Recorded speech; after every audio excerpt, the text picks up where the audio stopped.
rights as American citizens.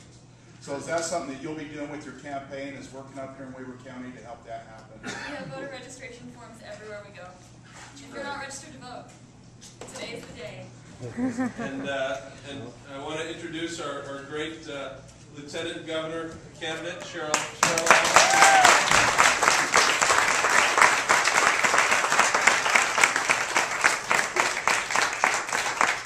It's nice to be with you on hopping 25th Street. Hopping. It is hopping. Other questions or comments or concerns? Yes. What is your plan for cleaning up Utah air and also for disposing nuclear waste? Air quality is a huge issue, and the federal government just changed. What do you plan to do? I'll tell you what we can do, and we have new federal guidelines which we're now going to be out of compliance with in parts of our state, and so we have to do something, otherwise we lose federal funding for transportation projects. But there's three areas where I think we can focus. First is our vehicles. That's where a lot of the air pollution comes from. And we talked about natural gas. I think natural gas is a great way to start cleaning up some of our cars or creating an alternative energy for our vehicles. Mass transit is very important, which we've been focusing on light rail in Salt Lake County, and I think that rail is very important. We have commuter rail now, and I took that up here a couple of times, and it was well crowded in those cars, and so I think that will be beneficial. I think we also can look at our buildings that we build. Pollution comes from our buildings as well, from our heating and cooling systems, and we can create more energy efficient buildings.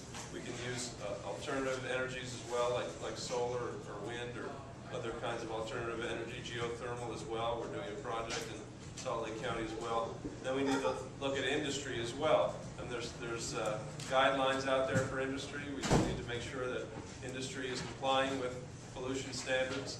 And those three alone will help to do a lot for our air quality. And then, do you have one other question, or is that it? Well, I'm quite sure you're going to win. Thank you. Okay. And in November, I'm thinking about celebrating with champagne. Okay. If you're buying, we're celebrating.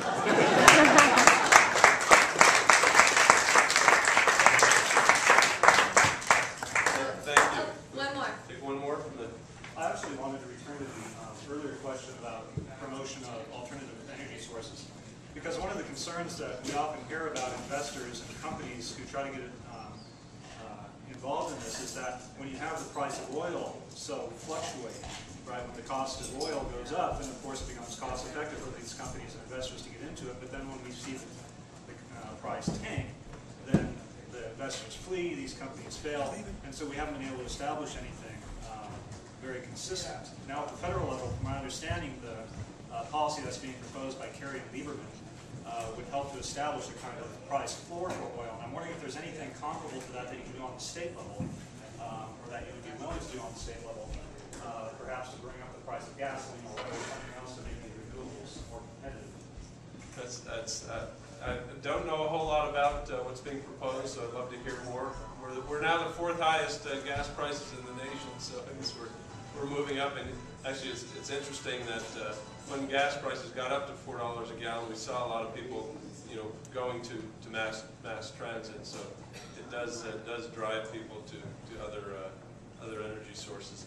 It would be a tough sell in Utah to talk about a floor for increasing gas prices. People tend to not really like that idea, but I mean, I think there are other great ideas.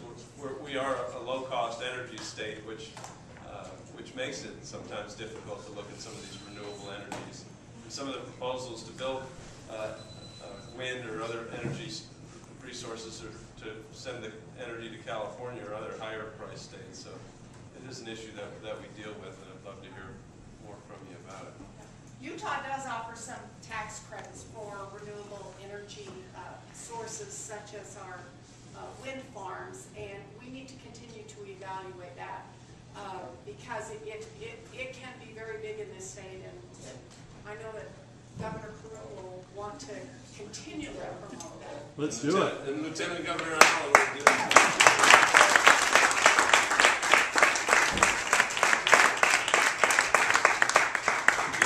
Thank you for having us. We're running around the state or northern Utah a little bit today, so we appreciate you taking a few minutes with us, and we look forward to having you sign up. And Are you going to run the marathon tomorrow? I've run 2 marathons in my life, and I actually did pretty well with my knees, and are getting a little old these days, and my belly's getting a little bigger. So I keep promising myself I'm gonna get my running shoes on again, but it's been a little while. So you look like you're in good shape to run a marathon. Not to run. No. Get on that bike. Thank you. Well, good luck with the marathon. If you'd like this shirt, you can come up here.